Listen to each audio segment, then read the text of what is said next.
पण बुवा, समजा एखाद्याने हे गावधडण तोडलंच तर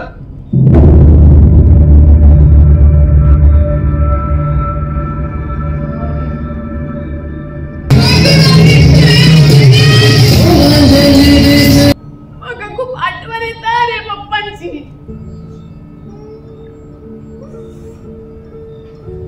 तुका माहिती मग पप्पा रोज महाभारताची गोष्ट सांगायचे. आम्ही खेळायचो. या सगळ्या आठवत राहतात. तुका माहिती पप्पा शेवटचं भेटूच पण नाही मिळाला रे. माझं नाव सचिन मिस्त्री. मी याचे डायलॉग्स लिहिले नाटकासाठी. ही ॲक्च्युली गोष्ट सुचली समीरला एका न्यूजपेपरमध्ये आर्टिकल सापडलेलं. त्याच्यावरून मग ती डेव्हलप होत खूप वर्षांपूर्वी सापडलेली. त्याच्यानंतर मग खूप डेव्हलप होत मग ती आता नाटकाचं स्वरूप तिने घेतलं. नमस्कार, मी समीर सावंत. मी या नाटकाचा लेखक दिग्दर्शक. सचिन म्हणाला तसंच की एक आर्टिकल वाचलेलं कोकणातली गोष्ट होती. आम्ही स्वतःसुद्धा कोकणातले आहोत. तर ते आर्टिकल वाचल्यानंतर ती प्रथा आणि त्या प्रथेचा जे काय ओव्हरऑल तो सगळा ॲम्बियन्स आहे तो खूप इंटरेस्टिंग वाटला. आणि म्हणून असं वाटलं की यावरती एक गोष्ट यावरती नाटक होऊ शकतं. म्हणून या नाटकाला या विषयाला सुरुवात आहे. ह्या नाटकाची कथा एक थोडक्यात सांगायचं झालं तर हे नाटक गावपळ नावाची एक प्रथा कोकणात होते. तर त्या गोष्टीवरनं प्रेरित होऊन आम्हाला असं सुचलेलं की गावदळण म्हणजे ज्यामध्ये लोक त्या प्रथेच्या दिवसांमध्ये गावात प्रत्येकजण स्वतःला घरात दारखिडक्या लावून बंद करून देतो. आणि त्या प्रथेच्या जत्रेच्या 2 दिवसात कोणीही घराबाहेर पडायचं नाही. कारण त्या गावातल्या देवीने महिषासूर आणि त्याच्या सेनेला वरदान दिलेलं की ते 2 रात्री ते लोक त्या गावात जगू शकतात. आणि कोणीही जर घराबाहेर पडला तर तो त्यांचा राक्षस होऊ शकतो. अशी ती एक प्रथा जी आहे याच्यावरनं हे नाटक सुरू झालं. आणि याच्यात इंटरेस्टिंग गोष्टी अशा आहेत की हे नाटक भयनाट्य आहे. त्यामुळे वेगवेगळे गिमिक्स आणि त्या रात्रीचा जो काही थरार अनुभव आहे तो तुम्हाला या नाटकातून अनुभवायला मिळतो. नाटकाची कास्टिंग म्हणजे आमचं नाटक लिहून झाल्यानंतर आमच्या दोघांमध्ये जी काही चर्चा झाली की कसं करायचं किंवा कोणाला घेऊन करता येईल. सो काही पात्र जी आमच्या ओळखीतली जे मित्रपरिवारच आहेत ते जे अभिनेते आणि अभिनेत्री जे काही होते ते आमच्या डोळ्यासमोर होतेच की यांना घेऊन ते करता येईल. आणि मग कोणीतरी एक चेहरासुद्धा हवा. आणि स्नेहलला घेण्याचं प्रामुख्याने हे कारण होतं की स्नेहल शिदम यांना आपण चला हवा त्यामध्ये कॉमेडी भूमिकेतनंच पाहिलेलं. तर आम्हाला कुठेतरी असं वाटलेलं की ती ॲक्टर चांगलीच आहे. त्यामुळे फक्तच कॉमेडी न राहता एका नव्या भूमिकेत तिला कसं बघता येईल आणि ही जर तिने भूमिका केली तर मग काय वेगळे परिणाम होतील. सो ह्या विचाराने आम्ही तिला कास्ट केलेलं की एक नव्या भूमिकेत स्नेहल शिदम येतील म्हणून. की ते तसंच सगळं ते फोकलोअरमध्येच होतं, त्या प्रथेमध्येच होत्या सगळ्या गोष्टी. फक्त त्या गोष्टींना फक्त डेव्हलप करण्याची गरज होती आमच्या कथेच्या अनुषंगाने. मग त्या तशा सापडतच गेल्या. फक्त मग त्याच्यात आम्ही नुआन्सेस ॲड केले. त्या रात्रीमध्ये मग काय काय होऊ शकतं त्याच्या चर्चा झाल्या. आणि मग त्यातूनच मग कॅरेक्टर डेव्हलप होत गेले. कसे कॅरेक्टर्स असतील, काय असतील, तिकडची लोक कसे बोलत असतील किंवा एकमेकांशी त्यांचा हे व्यवहार कसा असेल हे सगळं मग ते हळूहळू त्या गोष्टीच्या विश्वातच जसे आम्ही भटकत होतो मग तसं तसं सापडत गेलं. मग रंगभूमी म्हणजे ॲक्च्युली तसं शब्दात सांगता येत नाही. ॲक्च्युली खूपच मोठी भूमिका बजावते माझ्या आयुष्यात तरी रंगभूमी म्हणजे. कारण ह्यामुळे मला लोक ओळखायला लागले.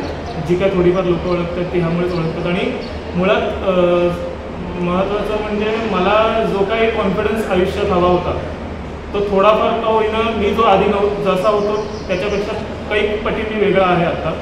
हे सगळं रंगभूमीमुळे झालं. आणि नाटकाबद्दल सेम म्हणजे तेच सेम रंगभूमीबद्दल सांगायचं तर शब्दात सांगता येणार नाही. आमची सुरुवातच रंगभूमीवर झाली. आणि हे जे माध्यम आहे नाटक यात कुठेतरी आपल्याला जो एक प्रत्यक्ष अनुभव जो आपल्याला कॅमेरा माध्यमात अनुभवता येत नाही तो प्रत्यक्ष अनुभवता येतो रंगभूमीवर.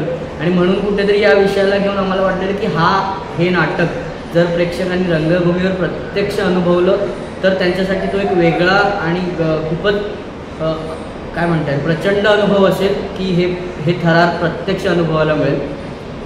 नाटकाचं जसं हे नाटक म्हटलं की हे थरार नाट्य आणि हा विषयच खूप मोठा असल्यामुळे तो फक्तच लेखन आणि दिग्दर्शन किंवा अभिनेते यांच्यामुळेच शक्य होईल असं नाही. त्यामुळे त्या सगळ्या अंगांनी ते नाटक जर पूर्ण झालं असतं तर म्हणजे ते सगळी अंग महत्त्वाची आहेतच या नाटकामध्ये. त्यामुळे नेपथ्याची बाजू बघायला गेलं तर केतन दुधवडकर या आमच्या मित्रांनी नेपथ्य केलं आहे. आकाश पांचाळ याने प्रकाशयोजना केली आहे.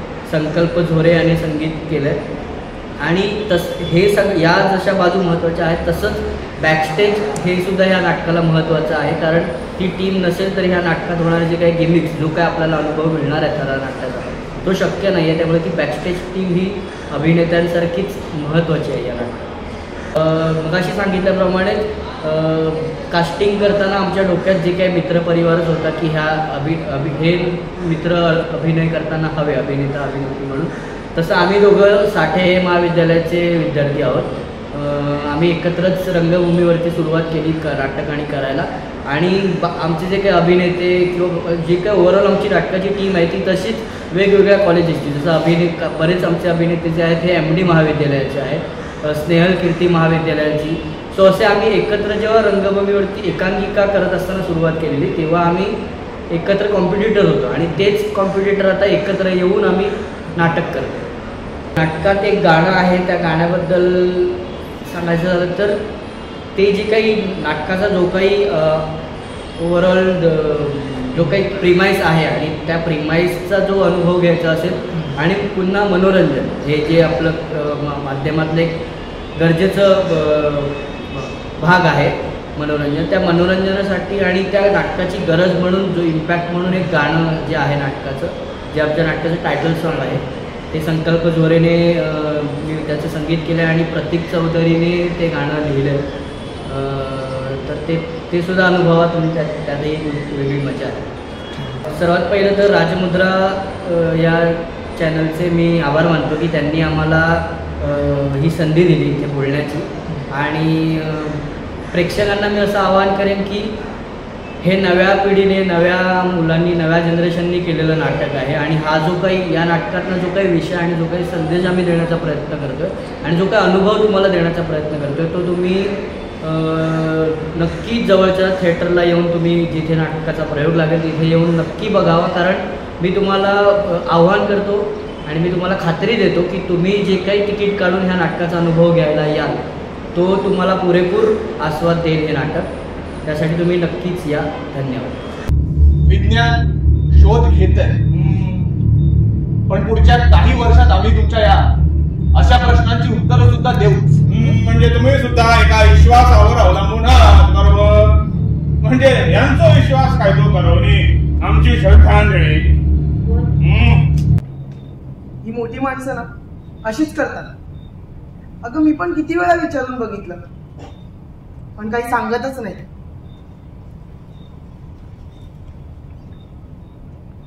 भैरू पण मी ना एकदा माझ्या आईला कोणाशी तरी फोनवर हाकामारीबद्दल बोलताना ऐकलं होतं. काय बोला होती मम्मी?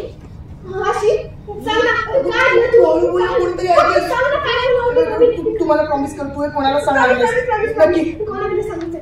मागे बघ तू आणि आत्या आमच्या गावी आल्या होतात जत्रेसाठी. एवढा दिसता तेवढाच करा असा म्हणून चालणारा तुमचा विज्ञान अंधार म्हणजे कायच नाही. खात्रीने सांगू शकता काय